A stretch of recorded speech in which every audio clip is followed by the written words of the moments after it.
All right, it's Thursday, so we are going to be working core. Make sure you complete your 30-minute moderate intensity cardio and your full body foam roll before you start your core work. Circuit 1, our very first exercise is going to be the plank row. So you're going to anchor your resistance band to the bottom of the door and reach a plank position. You want your feet out wide so you have a wider base. Make sure you keep your core extremely tight so your hips are only shifting when you switch arms. You want to go nice and slow when you're doing this exercise and pause at the bottom of the movement. That's where you're going to engage your core the most by holding your elbow in tight to your side. You will be doing 10 reps on both arms. Circuit 1, exercise 2 is going to be the side plank. If you notice, I'm going nice and slow with my palm down. And when I row back, my palm faces my body and my elbows in nice and tight. Pause at the very top of the movement. Also, my feet are staggered. I find this easier to balance while adding the row. I love this exercise because it creates an environment of instability. You have to use more of your intrinsic core stabilizers to stabilize yourself with the movement you're creating with the band.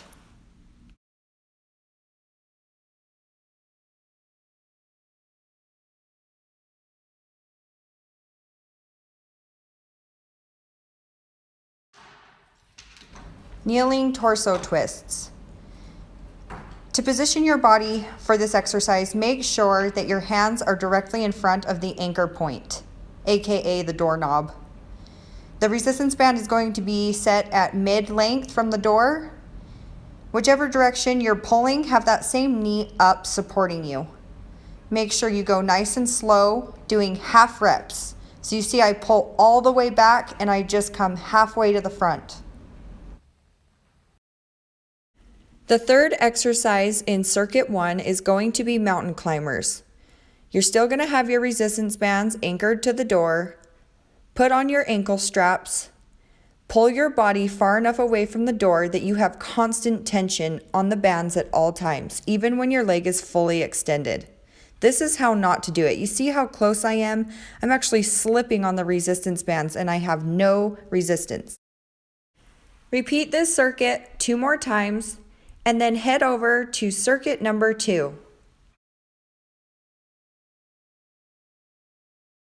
The first exercise in circuit number 2 is going to be your lateral plank walks. You're only going to use your body weight on this exercise. You're going to go 10 reps to the left and 10 reps to the right. Make sure your shoulders are directly over your wrists. Go nice and slow and try to not let your hips rock from left to right. The second exercise we have in circuit number 2 is the ball crunch. So you can put your resistance band at mid-door level and crunch with straight arms. If this is too difficult for you and you want to modify the exercise, all you have to do is drop the handles and crunch with just your body weight. Make sure you go nice and slow on these. Concentrate on the movement.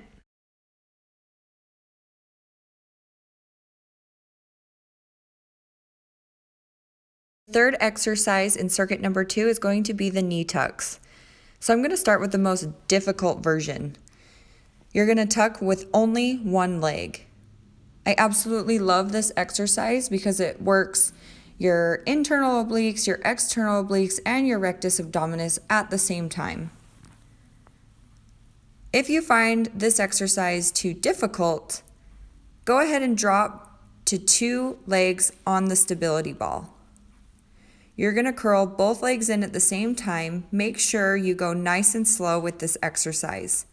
Really concentrate and feel the movement. If this is too difficult, you can switch to using a towel on a flat, somewhat slippery surface.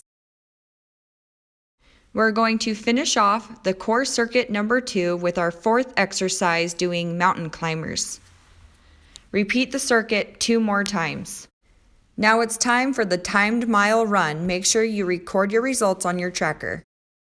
Congratulations, you're finished with your core work. I cannot wait to see your results.